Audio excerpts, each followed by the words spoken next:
Hola amigos, ¿qué tal? ¿Cómo están? Estamos en las celebraciones de Panamericana. Hay muchos detalles de los que los jóvenes pueden aprender, pero he elegido con mi staff a personajes que tienen capacidad para transmitir directamente sus vivencias, porque ellos vivieron en los momentos de éxito de Panamericana. Uno de estos personajes que se ha paseado a través de Panamericana por Nueva York, por Miami, es un comunicador exitoso y tiene en realidad de manera muy clara las ideas respecto a cómo fue ese boom de Panamericana en sus mejores tiempos.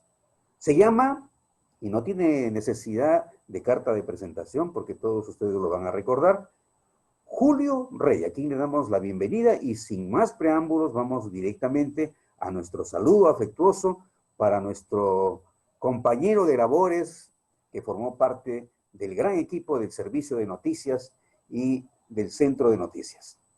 Julio, bienvenido, ¿cómo estás? ¿Cómo te ha ido? Entiendo que estás de paso por Perú y bienvenido al programa. Muchas gracias, Jesús Jiménez. Para mí es una alegría muy especial después de haber sido corresponsal de Panamericana Televisión en Nueva York, primero, después en Miami. Y trabajé también, antes de viajar a Norteamérica, trabajé un año en el departamento de noticias con el señor Extremadoiro. Ah, mira. Uh-huh. Cuéntanos, ¿en qué año fue aproximadamente y qué hacías específicamente con tus reportajes, tus coberturas en Estados Unidos, trabajando directamente con Panamericana?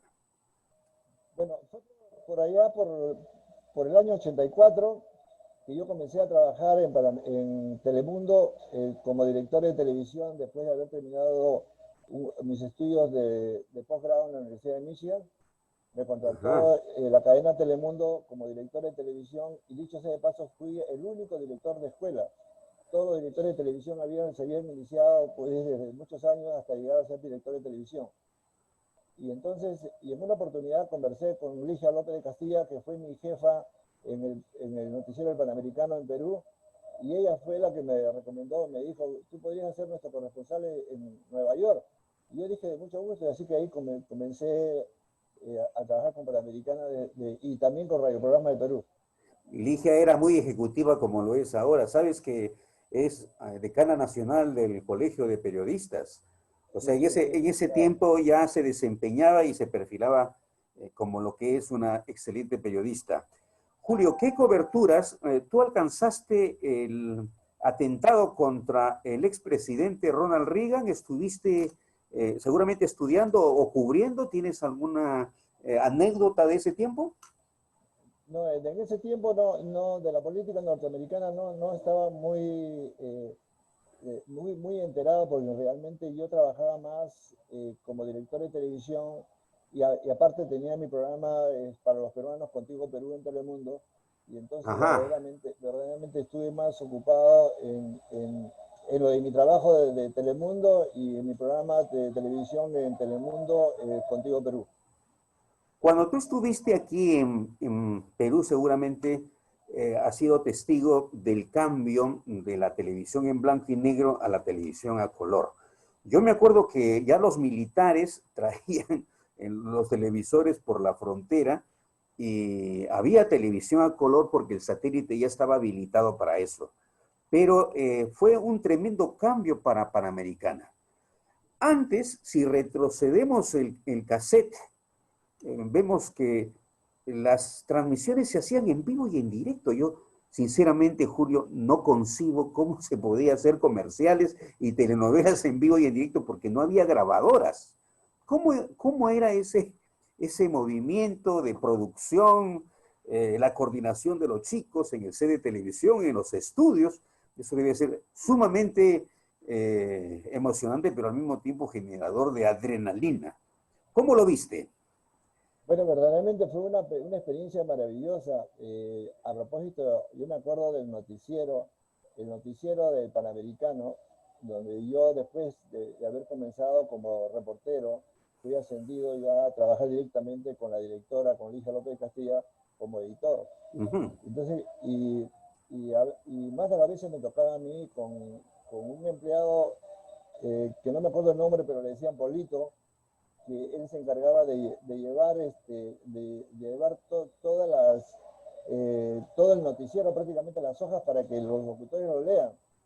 Y entonces, y en una oportunidad me tocó llevarlo a mí, y estaba retrasado, y sin embargo, ¿sabes qué? Creo que era Martínez Morosini, o no me acuerdo el nombre de Iván Márquez. Ah, Y ya claro, una inclusive, tremenda voz, claro, la voz sí, inclusive, característica de inclusive ya, Panamericana. ya había presentado el noticiero, pero no tenía nada que leer. En ese momento llego yo y le pongo las hojas y él comienza a leer así automáticamente. Qué emocionante. O sea, la experiencia de la transmisión en diferido no se hacía notar en la teleaudiencia. O sea, la teleaudiencia lo veía como si se estuviera transmitiendo con una edición, pero no era edición, sino transmisión en vivo y en directo. Incluso he visto unos videos de la década de los 60 y las personas no se equivocan. Es increíble que no se equivocaran en una transmisión en directo. Y como tú dices, los locutores, los periodistas tenían pues sus libretos para no Sí, tal cual. despistarse de la noticia. Esto, ¿cómo se fue transformando en el tiempo? Me estás hablando seguramente de los años 75, 78, antes de llegar a los 80, que ya llegó otro formato, ¿no es cierto? Claro, en ese tiempo me acuerdo porque los noticieros no trabajaban con teleprompter todavía. No había el teleprompter, No había imagínate. teleprompter todavía. Había que tener una memoria de hierro, ¿no? Leían de frente, no de libreto. O sea, no tenían teleprompter como ahora. Y, y eso era, pues, te digo, era pura adrenalina. Exactamente. Yo me acuerdo que en una oportunidad el Mundial de Fútbol, una versión se dio en La Paz. Hubo una moto en el aeropuerto, el agente subió al avión, el avión llegó acá, había otra moto de conexión en el aeropuerto del Callao y llegó al canal, a lo que se conoce la esquina de la televisión. Llegó al canal y con una diferencia de media a una hora se logró transmitir y la gente vivió el partido como si lo estuviera viendo en vivo y en directo. Fíjate esa Claro, magia. Te lo cuento como una anécdota, tú debes tener claro. infinidad de anécdotas. Cuéntanos, ilústranos. Bueno, fueron tiempos, pues, que fue la época de oro de la televisión peruana, dicho sea de paso, Ajá, que a pesar de que no teníamos esos adelantos tecnológicos que tenemos ahora, sin embargo teníamos, pues, una promoción de talentos que era para quitarse el sombrero, ¿no? Verdaderamente teníamos lo mejor de lo mejor, ¿no? Y esto sucedía no solamente en la televisión, sino en todo, en el fútbol, en la música, ¿no? Me acuerdo que en la música, en todos los géneros, teníamos estos cantantes que eran maravillosos de todos los géneros. Y fue una época, verdaderamente una época de oro que vivimos en Perú, tuvimos el privilegio de ser parte de esa época. ¿qué crees que debemos aprender de manera permanente de esta experiencia de los años 70, 80 que tú estás recordando? Claro. Porque son lecciones que no están plasmadas en las carreras universitarias. Yo he sido profesor universitario muchos años y la verdad que los alumnos necesitan de estas experiencias que estás contando, ¿no? Porque hacen comparaciones. ¿Qué principios no se deben olvidar a tu manera de ver? Yo creo de que los peruanos estaban incentivados por por la misma peruanidad, por ese sentimiento, ¿no?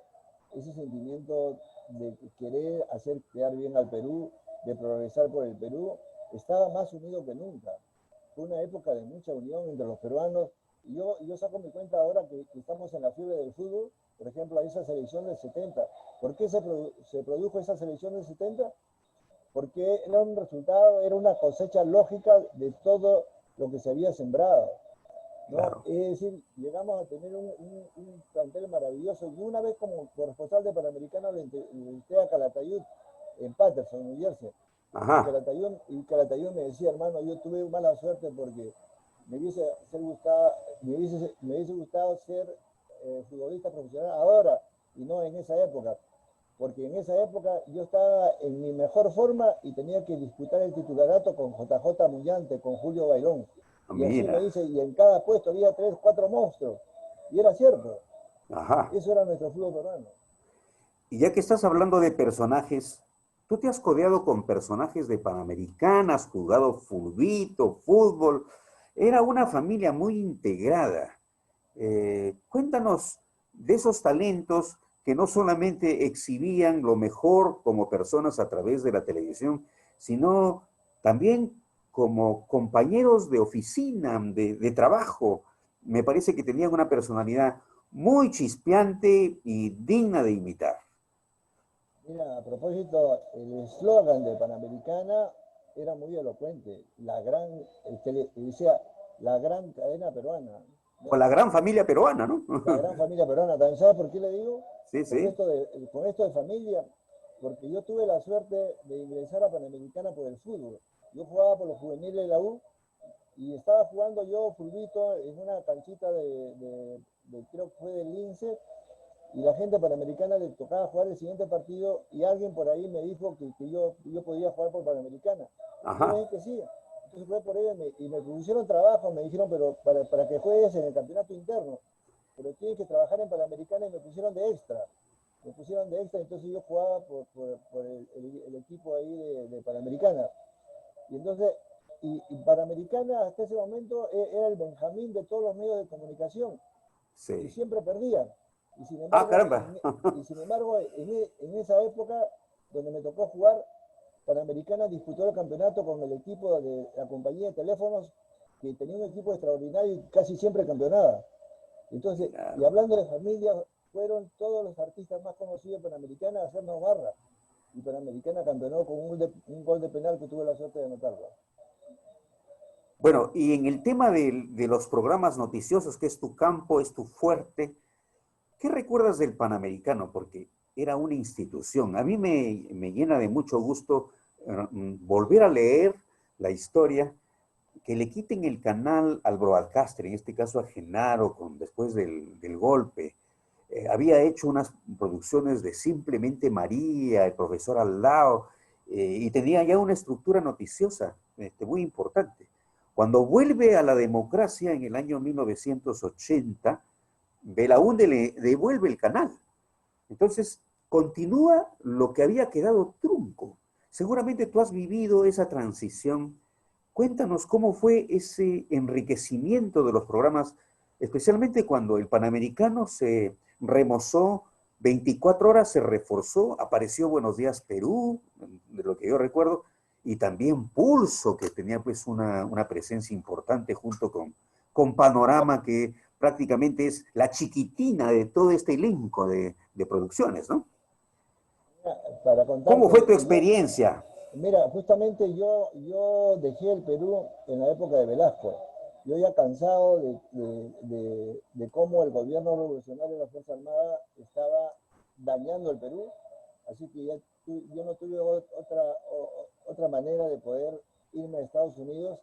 Inclusive me acuerdo que en la entrevista para que me den la visa le dije de que iba a Estados Unidos para aprender de un país adelantado y regresar al Perú y ayudar al progreso del Perú. Y eso, aunque para muchos hubiese sonado, muchos personajes de norteamericanos hubiese sonado como un cliché que todos los visitantes de Estados Unidos no lo pueden mencionar, pero en mi caso resultó cierto, porque después de haber logrado varias cosas en Estados Unidos, regresé a Perú. Y Ah, entonces, yo no tuve la oportunidad de ver ese cambio, ese porque tránsito, ya, ese ya, tránsito, porque yo estaba ya en Estados Unidos. claro. O sea, tú eres una de las personas que tomó decisiones al instante cuando se presentó, pues seguramente el conflicto de la International Petroleum Company, ¿no? Exactamente, Entonces, tú saliste dentro de ese flujo migratorio. ¿Y cómo exactamente. fue? ¿Cómo fue? Porque yo he estado en Estados Unidos y Estados Unidos no es como pintan las películas, o sea, es Claro. duro. ¿Cómo te Sí, sí. levantaste ahí sin trabajo? De repente tenías amigos, pero los amigos a veces se Bueno, sí, cansan. bueno, yo tuve la suerte de que ¿Cómo mi fue? hermana mayor estaba viviendo en Canadá, en Montreal. O sea, aterrizaste ahí, ¿no? Ya, ok. Primero me fui a Montreal y Ya, entonces me fui a Montreal y el gobierno canadiense a todos los inmigrantes le paga el idioma francés e inglés. O sea, tuve la suerte de aprender los dos idiomas en Canadá y después de Es, ahí me gané una beca para ir a la Universidad de Michigan. es fundamental, ¿no? Es fundamental. Si no sabes el idioma, está uno con la capacidad disminuida.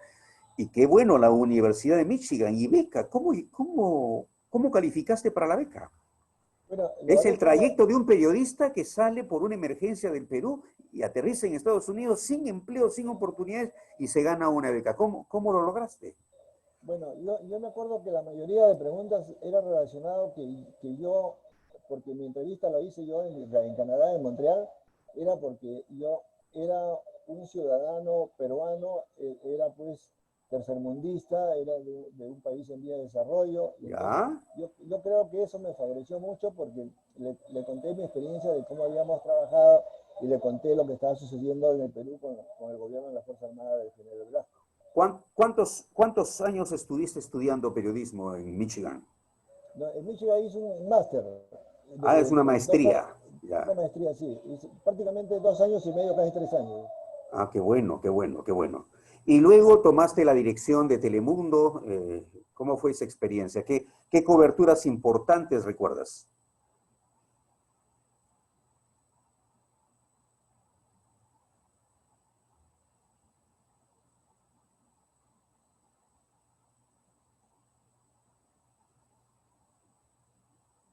Parece que tenemos problemas con el audio. ¿Tenemos problemas con el audio? ¿Aló? Sí, ahora sí te escucho. Parece que tenemos problemas con el audio, pero seguimos, Ya, seguimos, seguimos.